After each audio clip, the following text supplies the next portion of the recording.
The team leader, the deputies. They can put her this side because of the sun. Are you okay? Yes. The teachers, non-teaching staff, and the students of Senior 5. Good evening.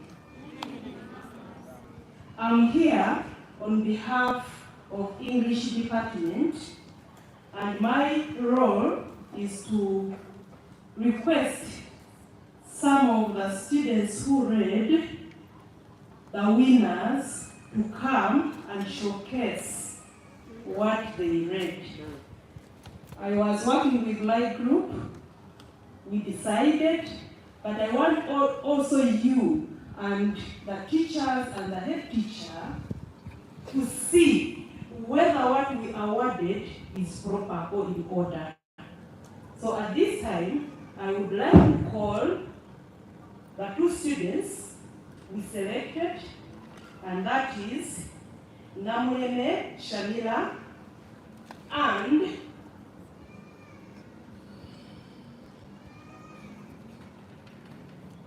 Kajumba Doreen. Namuleme Shamila and Kajumba Doreen. Please come with your money.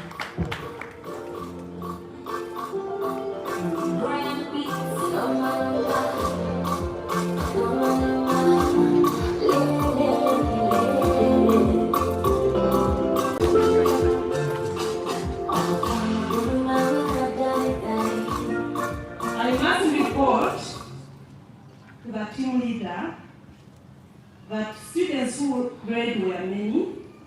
We got like 5 students whose reading was very good, but among them, these 2, they were the best.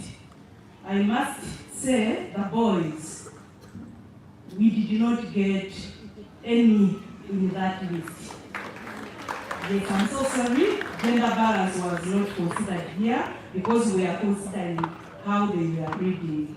Before we started, I told you the things we were considering, that is audibility, articulation, speed, intonation, and comprehension. So we managed to get these 2 students, and we are going to start with Doreen. Open page 71. You read for us the letter.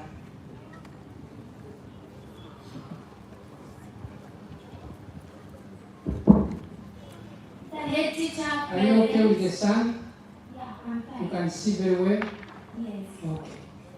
The head teacher present, the administrators, the teachers, and the students' body. A good evening to you all.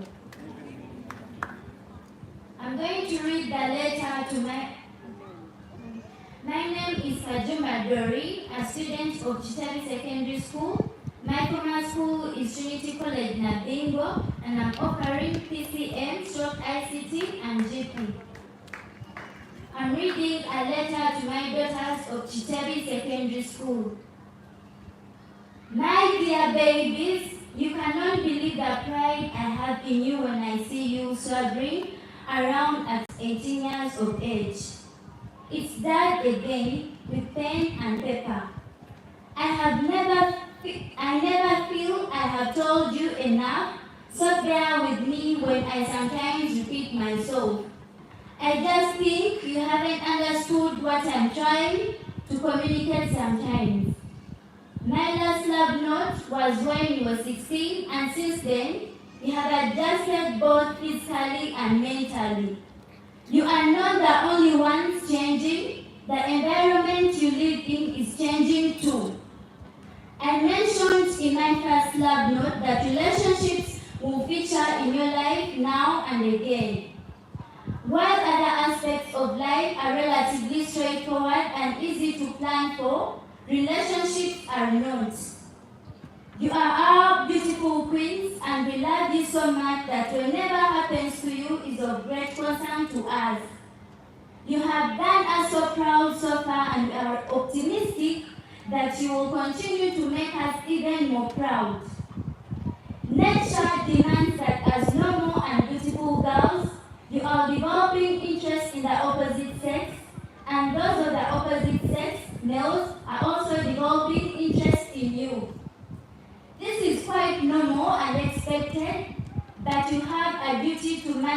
that natural situation with wisdom and diligence. Your beauty and youthfulness make you a target for so many males to approach with all kinds of tricks. For now, their obvious intention and mission is nothing but sex, because none of them can marry you at this stage. You must evolve the nose of smell. You must evolve the nose to smell an impending attack from a distance, regardless of the method used. Many men are sweet talkers.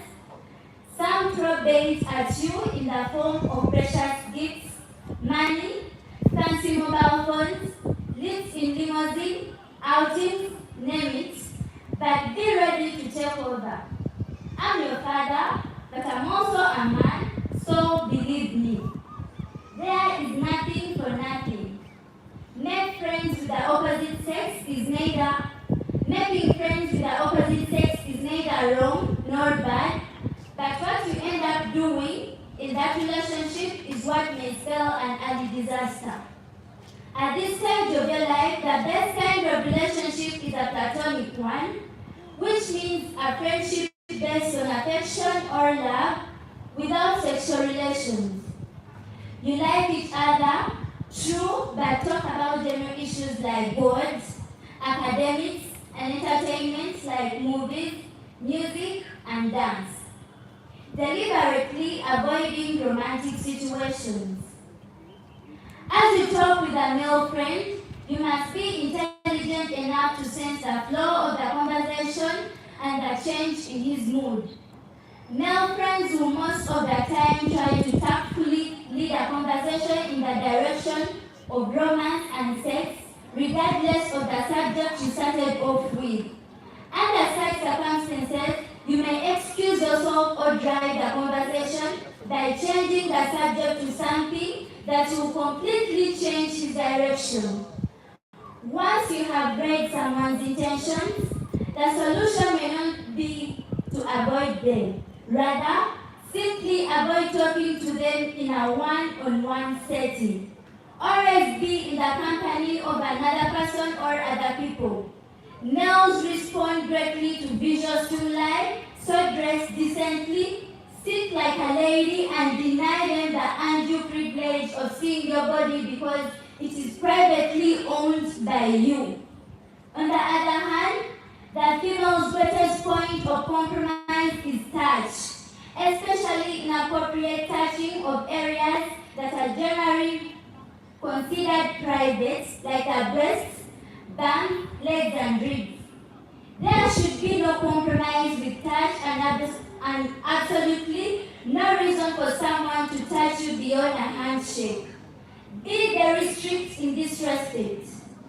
If necessary, raise your voice and get hope. The moment you allow people to touch you without putting up touch resistance, you will have set up